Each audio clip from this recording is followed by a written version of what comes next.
네. 오늘도 ETF 얘기로 준비해 주신 거죠? 그럼요. 예, 여기 오는 게 저도 되게 재밌네요. 재밌네요. 이렇게 하신 것 같은데 오늘 어떤 얘기 준비해 주셨어요? 혹시 인수합병하는 네. 기업에 투자하는 ETF라고 들어보셨나요? 그러니까 인수 당하는 기업에 그럼요. 투자하는 ETF요? 네, M&A 약자. 네. 뭐 M은 멀지, 네, A는 뭘까? 액퀴지션? 맞습니다. 그리고 ETF 이름에도 그게 좀 들어가 있는데요. 네. IQ 머저 아비트라지 ETF입니다. 티커는 뭐일 것 같으세요? M&A. 맞아요. 맞아요. 맞습니다. 피인수 당한 기업은 인수를 당해서 어떤 사업 구조나 재편이 일어날 거니까 네, 좋아질 거다라고 보고 그 기업들에 투자를 하는 건가요? 맞습니다. 기업 주가 상승에 대한 기대감이 있는 거죠. 뭐 합병하는 기업과의 시너지도 있을 수 있고요. 그리고 당연히 매수를 해야 되기 때문에 기본적인 주가가 좀 오를 것이다 라는 기대감도 같이 있습니다. 근데 이 ETF 같은 경우에는 약간 하나의 또 특징이 더 있습니다. 네. 공개적으로 인수합병 발표가 난 그런 기업들에만 투자합니다. 대표적인 편입 종목은 네. 아마 좋아하시는 기업이 좀 있을 것 같아요. 티파니. 네, 티파니가 그 루이비통의 인수를 됐었고, 그 다음에 그럽허브라고 있는데요. 미국의 2위 배달 업체입니다. 원래 네. 그럽허브를 인수하기로 했던 기업이 저희가 미국에서도 굉장히 유명한 우버였습니다. 근데 우버가 인수를 못했어요. 왜냐하면 네덜란드 소재에 있는 그 음식 배달 앱 업체가 있습니다. 유럽에서는 굉장히 유명한 업체인데 justeattakeaway.com 이 justeattakeaway.com과의 인수 전쟁에서 패배를 하고 네, 요 기업이 바로 한 6월경에 올해 6월에 한 9조 원에 가까운 딜을 해가지고 그럽허브를 인수를 했습니다. 저희가 알고 있는 많은 혁신 기업들도 네. 사실상 M&A를 많이 거치면서 성장했습니다. 그쵸. 저희가 이렇게 나올 수 있는 유튜브 그다음에 안드로이드도 네. 구글이 인수를 했었습니다. 그리고 아마존도 굉장히 많은 인수합병을 통해서 성장했는데요. 이제 정말 이 ETF 역사에서 길이 남을 오늘의 또 하이라이트라고 할 수 있는 네. 블랙록 어떻게 1위를 하게 됐는지 때는 2009년 6월 또 시계를 한번 또 돌려야 될 것 같은데요. 블랙록 그리고 BGI라고 하죠. 바클레이스 글로벌 인베스터라는 네. 기업이 있는데 원래 BGI는 그 바클레이즈 그룹에 속하는 하나의 운용사였습니다. 지금의 아이셜즈를 포함해 가지고 다양한 네. 그 패시브 펀드를 보유하고 있었는데요. 이 기업을 블랙록이 2009년에 한화로 한 16조 원, 그 당시의 가치는 한 135억 달러의 BGI를 인수를 하면서 네. 정말 ETF의 판도가 바뀌었는데 그쵸. 이 135억 달러가 제가 16조 원이라고 말씀을 드렸는데 135억 달러는 2018년에 네. 현대차의 글로벌 브랜드 가치가 135억 달러입니다. 네. 그 당시의 가치를 감안하면은 굉장히 큰 돈, 인수를 한 거였죠. 그러니까 블랙락은 그러면 그 전에는 ETF 브랜드가 없었던 건가요? 맞습니다. 예, 원래 블랙락 같은 경우에는 유명했던 것은 네. 이 채권을 포함해가지고 채권 액티브 운용 쪽으로 조금 더 유명했었고요. 근데 블랙락도 굉장히 많은 그 인수합병을 거치면서 뭐 네. 성장을 했습니다. 2005년에는 네. 매트라이프의 자산 운용 부문도 인수를 했었고요. 뭐 2006년에는 메릴린치의 자산 운용 부분을 또 인수를 해가지고 네. 이렇게 다양한 M&A를 통해서 이렇게 운용 역량을 확장했다가 2009년에 그 BGI가 이렇게 매물로 네. 나오자 바로 이렇게 탁 그러니까 그 낚아채신 거죠. 전까지는 ETF 비즈니스도 안 하고 있었던 안 하고 건가요? 있었어요. 왜 저번 시간에 이제 네. 팀장님이 말씀해 주셨던 거를 복기를 해보면 네. 사실은 2008년 글로벌 금융위기 이후로 ETF가 미국 시장에서도 상당히 주목을 받았던 거잖아요. 그렇죠. 블랙록은 그 기회를 잡기 위해서 M&A 시장에 뛰어들었던 거네요. 맞습니다. 그래서 금융 위기 때 이 블랙록의 발음을 잘해야 되는데 레리 핑크 회장, 네. 그 핑크가 아닙니다. 네. 레리 핑크 회장이 이 숨은 보석을 찾으려고 샌프란시스코로 날아갑니다. 뭔가 좋은 매물이 있는지 보려고. 예. BGI가 사실은 아까 말씀드린 것처럼 바클레이즈 은행의 운용사인 거죠. 근데 바클레이즈가 사실 금융 위기 때 굉장히 좀 네. 어려웠습니다. 그래서 영국에 막 구제 금융을 받느냐 뭐 이런 이슈가 좀 많았는데 그쪽에서 이제 선택을 해야 되는 거죠.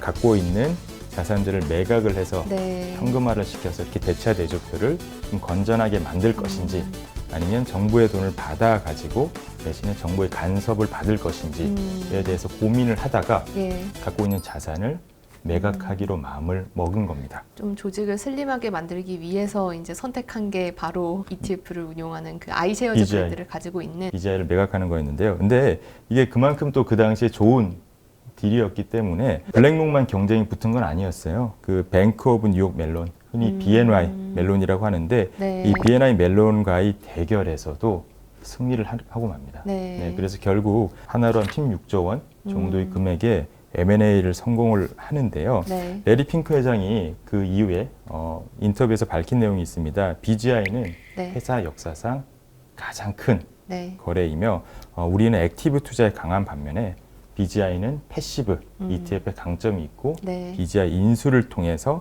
앞으로 성장하는 ETF 시장에서 유리한 고지를 점했다라고 인터뷰에서 밝혔고요. 또 여기서 중요한 거는 아까 말씀 주신 것처럼 금융위기가 없었으면 우리는 절대 BGI를 인수할 수 없었을 그죠. 것이다. 매물로 나오지를 않았을 테니까. 나오지 않았을 테니까. 근데 당시에 좀 약간 비난도 있었습니다. 아니 그래요? 16조 원이나 되는 큰 너무 돈을 비싸게 주고 샀네. 뭐 이렇게 그 당시만 하더라도 네. ETF의 또 가장 큰 특징 보수가 낮다라는 겁니다. 네. 저보수인데 아니 이렇게 보수가 싼데 저마진 비즈니스에 왜 이렇게 많은 돈을 썼냐?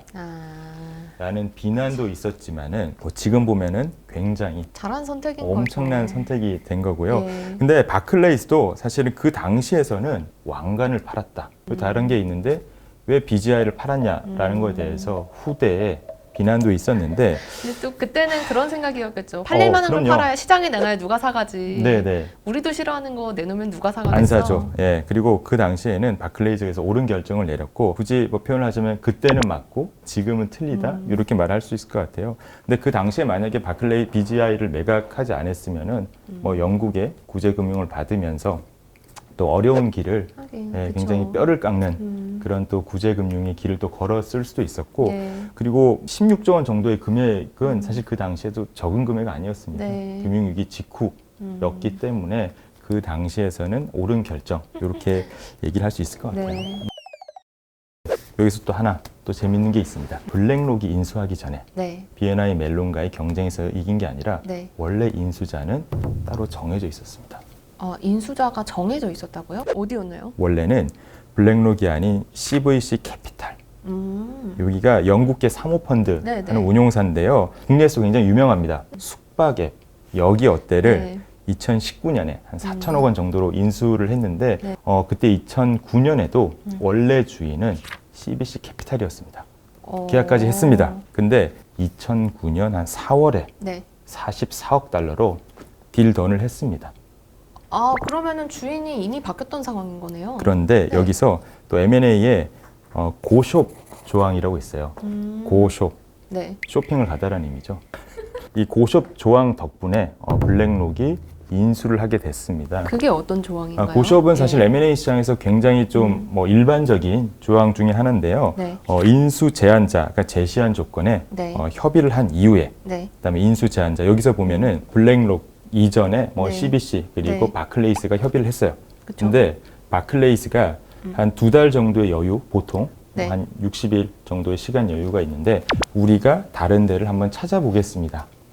대신에 우리가 체결했었던 44억 달러 이상으로 만약에 결국 못 찾고 딜이 만약에 깨진다 결국 그럼 바클레이스가 약간 위약금을 지불을 해야 되는 그런 M&A 하나의 고숍 제도라고 있어요. 근데 그 제도를 활용을 해가지고 인수 대상자가 더 높은 가격을 찾는 것을 기업을 결국 찾은 거죠. 그러니까 바클레이즈 입장에서는 우리가 여기랑 하기로 하긴 했는데 네. 생각해보니까 조금 더 받을 수 있을 것 같아. 이렇게 생각을 한 거죠. 바로 그런 거죠. 네, 그래서 이제 뭐 CVC 입장에서는 네. 아닐 것 같은데 뭐 한번 찾아봐. 못 찾으면 대신에 너 나한테 얼마 줘야 돼? 그렇죠. 근데 이게 굉장히 또 재밌는 게 원래 인수했던 금액이 네. 44억 달러. 하나로 지금 일단 5조 원, 6조 원 정도의 네. 금액인데 실제로 블랙록을 끌어오면서 배 이상의 네. 딜을 했기 때문에 제가 바클레이즈 입장에서 봤더라도 이 블랙록의 BGI를 넘기는 게 그 당시에는 나쁜 딜이었다고 생각을 못했을 것 같습니다.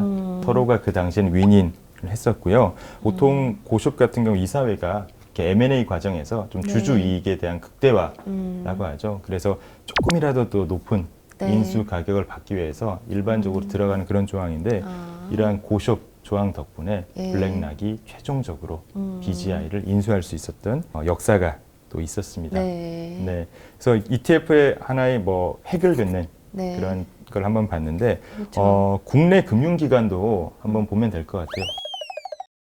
혹시 기자님 어렸을 적에 네. 이렇게 통장을 처음 만든 게 몇 살이셨어요? 저 초등학교 들어갈 때요. 학교에서 그때 만들어줬어요. 새마을금고 통장을. 아, 새마을금고. 그때 금리가 한 네. 7%, 8% 아. 됐던 것 같아요. 네, 다시는 오지 않을.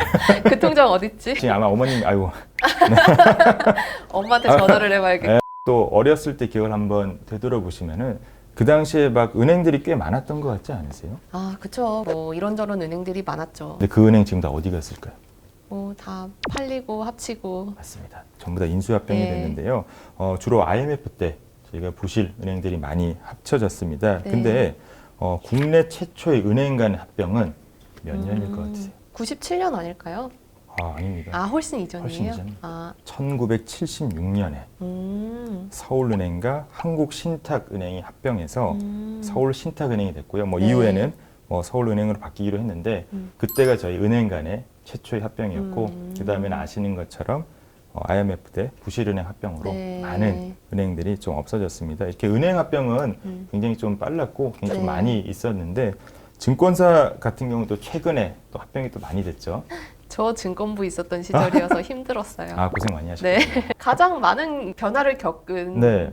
회사에 지금 다니고 계신 거잖아요. 네, 뭐 미래셋 증권과 네. 대우증권이 합병하면서 정말 업계 1위의 그 맞아요. 증권사로 공고히 되는 네. 그런 계기가 있었고요. 뭐 KB증권과 뭐 현대증권이 합병을 하기도 했었죠. 네.